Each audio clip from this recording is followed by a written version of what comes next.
एवं कांग्रेस सेवा दल के नेतृत्व में निकाली जा रही पनागर विधानसभा में मंदिर बचाओ जमीन बचाओ यात्रा, जिसका 10/10/2023 मंगलवार को पनागर में विशाल आम सभा का आयोजन किया जा रहा है। मीडिया को जानकारी देते हुए डॉक्टर सत्येंद्र यादव ने कहा, सभी से निवेदन किया है अधिक संख्या में पहुंचकर कार्यक्रम में सफल बनाएं। पनागर विधानसभा के जागरूक नागरिकों, मतदाताओं, अनेक वर्षों से जनप्रतिनिधियों के नकाब में भूमाफियों की नजर आपके खेत खलियान और मंदिरों की जमीनों पर लगी हुई है। लगातार मंदिरों के ट्रस्टों में जबरन अपने परिजनों एवं समर्थकों को शामिल करवाने का अभियान चला रखा है। देखिए पनागर से Ramakant Dubey, head bureau chief की खास रिपोर्ट।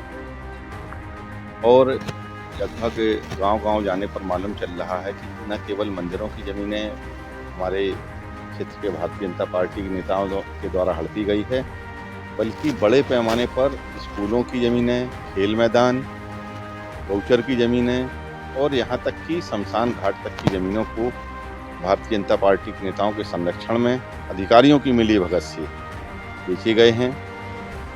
इन संपत्तियों का सार्वजनिक उपयोग होना चाहिए। उन संपत्तियों का दुरुपयोग करके ये लोग धन्ना सेठ बने हुए हैं, पैसे इन लोगों ने कमाए हैं।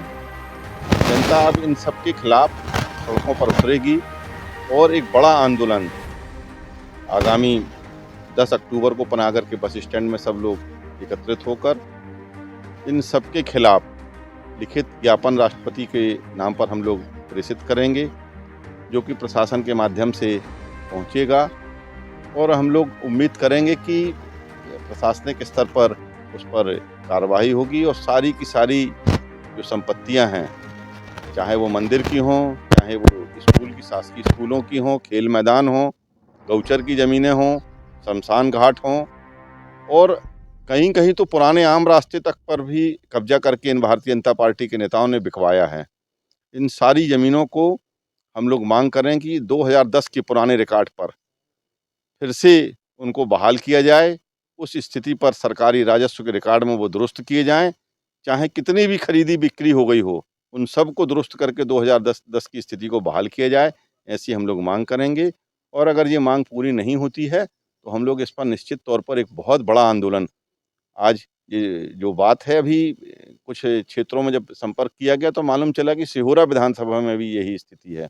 धीमे-धीमे ये सब प्रकरण उजागर होंगे और मुझे लगता है कि पूरे ज़िले में नहीं और पूरे मध्य प्रदेश में ये स्थितियाँ 2010 के बाद से बिगड़ी हैं।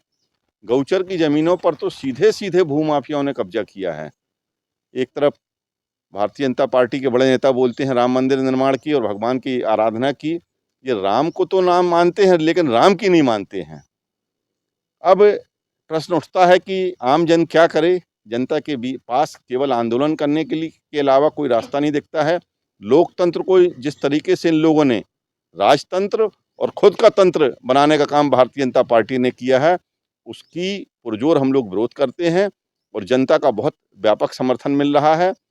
आप देखेंगे कि 10 तारीख को कितनी बड़ी संख्या में लोग पनागर में एकत्रित होते हैं। वो अपने आप में सिद्ध करेगा कि लोकतंत्र के इन हत्यारों को जनता क्या सबक सिखाएगी। धन्यवाद।